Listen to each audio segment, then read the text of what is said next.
غزہ میں قیام امن کے لیے قائم کیے گئے بورڈ آف پیس کا افتتاحی اجلاس گزشتہ روز منعقد ہوا، جس میں وزیر اعظم پاکستان شہباز شریف نے بھی خصوصی طور پر شرکت کی۔ اکتوبر 2025 کے امن معاہدے کے بعد یہ پہلا بڑا سفارتی اجتماع تھا جسے نہ صرف مشرق وسطیٰ بلکہ عالمی سیاست میں بھی غیر معمولی اہمیت دی جا رہی ہے۔ اجلاس سے خطاب کرتے ہوئے امریکی صدر ڈونلڈ ٹرمپ نے اعلان کیا کہ اتحادی ممالک غزہ کی تعمیر نو کے لیے $7 ارب فراہم کر چکے ہیں، جبکہ امریکہ عالمی تنازعات کے خاتمے اور استحکام کے لیے $10 ارب دینے کا ارادہ رکھتا ہے۔ ناظرین، اس اجلاس میں پاکستان ایک بار پھر عالمی سفارتی منظرنامے پر پھر نمایاں دکھائی دیا۔ امریکی صدر نے وزیر اعظم شہباز شریف اور فیلڈ مارشل سید عاصم منیر کی کراہتے ہوئے خطے میں پاکستان کے کردار کو اہم قرار دیا۔ ساتھ ہی انہوں نے پاک بھارت حالیہ کشیدگی کے دوران 11 جنگی طیارے گرائے جانے کا دعویٰ بھی کیا ہے۔ اپنے خطاب کے دوران صدر ڈونلڈ ٹرمپ نے جہاں امن اور استحکام کی بات کی، وہیں ایران کے حوالے سے سخت موقف بھی اپنایا۔ ان کا کہنا تھا کہ ایران کے ساتھ معاہدہ آسان نہیں ہوگا اور اگر آئندہ 10 دنوں میں پیش رفت نہ ہوئی تو نتائج سنگین ہو سکتے ہیں۔ یہاں سوال یہ پیدا ہوتا ہے ناظرین کہ کیا ایک طرف غزہ میں امن کی کوششیں جاری ہیں اور دوسری طرف خطے میں نئی صف بندیاں ہو رہی ہیں؟ کیا مشرق وسطیٰ ایک نئے سفارتی توازن کی طرف بڑھ رہا ہے یا دنیا ایک اور ممکنہ مہاجرائی کے دہانے پر کھڑی ہے؟ اور کیا بورڈ آف پیس واقعی خطے میں دیر پا امن کی بنیاد رکھ پائے گا؟ اس سب پر بات کریں گے۔ ہمارے ساتھ موجود ہیں ڈاکٹر قمر چیمہ صاحب، ماہر بین الاقوامی امور ہیں۔ بہت شکریہ ڈاکٹر صاحب آپ کے وقت کا۔ ڈاکٹر صاحب، سب سے پہلے تو یہ غزہ امن بورڈ، واقعی ہم یہ کہہ سکتے ہیں کہ اب غزہ میں، فلسطین میں امن کی طرف یہ واقعی اصلی طور پہ قدم ہو گیا ہے اور اسرائیل ان فیوچر اس چیز کو تسلیم بھی کریں گے؟ بہت شکریہ۔ دیکھیں، پہلی بات تو یہ ہے کہ انفارچونیٹلی سیکیورٹی کونسل کچھ نہیں کر سکی۔ دنیا میں کوئی ملک بھی ایسا نہیں ہے جو یونیلیٹرلی کچھ ایسے فیصلے کر سکے اور مجبور کر سکے اسرائیل کو کہ وہ اپنا جو جینوسائیڈ تھا فلسطینیوں کا وہ ختم کرے۔ تو میں سمجھتا ہوں کہ ایک تو بات یہ ہے۔ دوسری بات یہ ہے کہ یہ اگر بورڈ آف پیس بنا ہے اور اس کی وجہ سے امیڈیٹلی جو فلسطینیوں کی زندگیاں یہ بہتر ہوئی ہیں کہ ان کا جینوسائیڈ رک گیا، لیکن ایکچولی جو کمپلیٹ سیز فائر ہے وہ ہونا ہے اور وہ ہمیں سیز فائر کو امپلیمنٹ ہوتے دیکھنا ہے، کیونکہ ابھی بھی اس نے بہت زیادہ جو فلسطینی جو ہیں وہ شہید ہوئے رہے ہیں سیز فائر کے بعد۔ لیکن امپورٹنٹ چیز یہ ہے کہ یہ جو بورڈ آف پیس ہے، یہ اس کا کام ظاہری بات ہے ریکنسٹرکشن ہے، ری ڈیولپمنٹ ہے، سیز فائر کو دیکھنا تھا۔ اور اس میں دیکھیں جس طرح کہ کل پاکستان کی جو لیڈرشپ ہے اس نے اپنا موقف رکھا اور پاکستان نے اپنا موقف بڑا کلیئر رکھا کہ ہم چاہتے ہیں کہ جو فلسطین کا مسئلہ جو ہے وہ United nation security council resolutions کے مطابق جو ہے وہ حل کیا جائے، اور جو فلسطینیوں ہیں ان کے لیے جو رائٹ آف سیلف ڈٹرمنیشن ہے اس کی بات کی گئی۔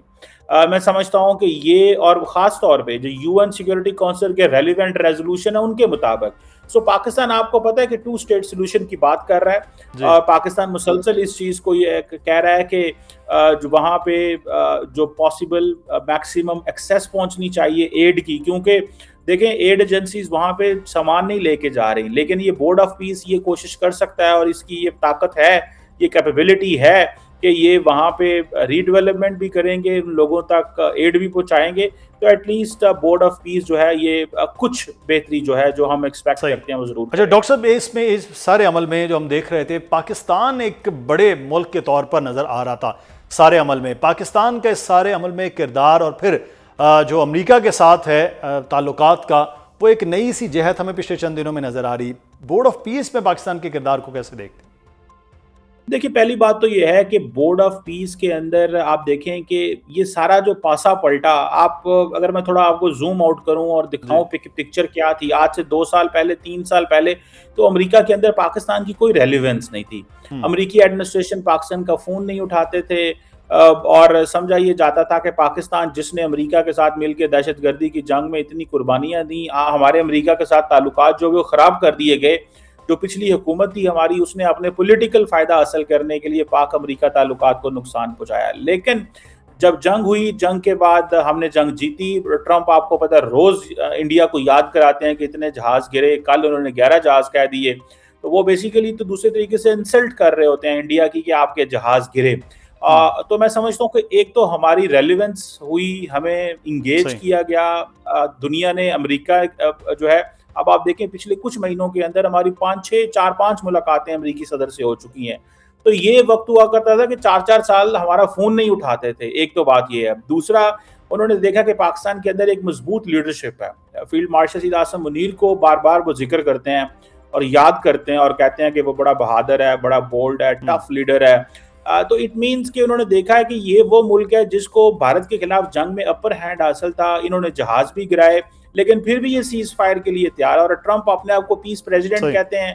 اور کل پرائم منسٹر نے بھی کہا کہ آپ نے, اور یہ بات سچ بھی ہے کہ اگر یہ امریکہ سیز فائر نہ کرواتا اس وقت پاکستان کا اور انڈیا کا, تو ظاہری بات ہے ہم جس طرح بمبارڈمنٹ کر رہے تھے ان کے لیے بڑی مشکل ہو رہی تھی. تو میں سمجھتا ہوں کہ پاکستان کی ریلیونس بڑی ہے اور ہم اپنے نیشنل انٹرسٹ پہ کھڑے ہیں جی. ہم کئی لوگ کہہ رہے ہیں جی کہ ہم فوج بھیجیں گے اور ہم حماس کے خلاف ہوں گے. آپ دیکھیں پاکستان نہ فوج بھیج رہا ہے ابھی تک, اور ملکوں نے فوج کا کہا ہے. دوسری بات یہ ہے کہ ہم نے ایک ہی بات کہی ہے کہ ہم حماس کی ڈی ملٹرائزیشن میں کسی قسم کی سپورٹ نہیں کریں گے.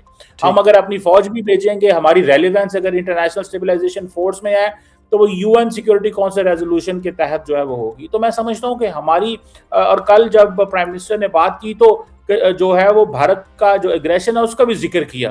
تو ہمارا جو موقف ہے وہ گلوبل سٹیج پہ سنا جا رہا ہے. بورڈ آف پیس میں ہمیں ایک امپورٹنٹ پلیئر کے طور پر, خاص طور پہ آپ کو پتا ہے کہ جو 8 مسلمان ملک ہیں ان کے ساتھ مل کے ہم نے اس کو جوائن کیا. اور یہی وجہ ہے کہ 8 مسلمان ملک جو ہیں جس میں سعودی عربیہ, قطر, انڈونیشیا وغیرہ ہیں, ہم سارے مل کے ایک سٹیٹمنٹ جاری کرتے ہیں تاکہ ایک یونٹی رہے اور ایک ڈسٹنکشن بھی رہے ود ان بورڈ آف پیس کے. یہ ڈاکٹر صاحب میں کوئکلی آپ کا رسپانس, میں پروگرام ختم ہو رہا ہے, میں کوئکلی آپ کا رسپانس. ایک طرف ہم امن کی بات کر رہے ہیں یہاں غزہ بورڈ پہ, دوسری طرف امریکہ کے ایران کو جس قسم کی دھمکیاں اور ایران کے جواب ہیں, ایک خطے میں پاکستان کے لیے یہ بھی کہ اگر ایران پر حملہ ہوتا ہے تو یقینی طور پر پاکستان افیکٹ ہوتا ہے کیونکہ ہم ہمسایہ ملک ہیں. اس پہ کیا صورتحال اگلے آنے والے دنوں میں دیکھ رہے ہیں؟ دیکھیں صرف پاکستان تو متاثر نہیں ہوگا, اس میں تو بہت اور بھی جو مسلمان ملک کے خطے میں وہ بھی متاثر ہوں گے, پہلی بات. دوسری اس میں یہ بھی بات تھوڑی سمجھنے والی ہے. دیکھیں کہ جو ابھی ایران اور امریکہ کے مذاکرات بھی ہو رہے ہیں, لیکن پریشانی والی بات یہ ہے کہ پچھلے کچھ دنوں کے اندر 250 کے قریب جو امریکہ کے جو کارگو ملٹری پلینز ہیں وہ مڈل ایسٹ اور یورپ میں لینڈ کیے ہیں, جن میں لوگ بھی ہیں, اسلحہ بھی ہے, ملٹری ہارڈ ویئر بھی ہے. قطر اور جارڈن کی جو امریکہ کی ملٹری فیسلٹیز ہیں وہاں پہ ان کے جو جہاز ہیں, فائٹر جیٹس ہیں, وہ بھی لینڈ کر رہے ہیں. تو اٹ سیمز کہ وہ جسے کہتے ہیں نا, ٹرمپ صاحب پوزیشن آف اسٹرینتھ سے بات کرنا چاہتے ہیں کہ اگر ایران جو ہے وہ ہماری بات نہیں مانتا تو ہم جو ہے وہ اٹیک کر سکتے ہیں. لیکن اور کہا یہ جا رہا ہے کہ وال اسٹریٹ جرنل پہ میں دیکھ رہا تھا کہ وہ خاص طور پہ جو ملٹری انسٹالیشنز ہیں اور سیکیورٹی آفیشلز کو ہٹ کریں گے تاکہ ایران کی جو کیپیبلٹی ہے بالکل ہی ختم ہو جائے. بیسیکلی تو وہ چاہتے ہیں کہ اس وقت خطے میں عدم توازن کی صورتحال ہو سکتی ہے. ایک طرف امن کی بات ہو تو دنیا میں امن ہی جو ہے وہ ہوگا تو حالات بہتر ہو سکتے ہیں.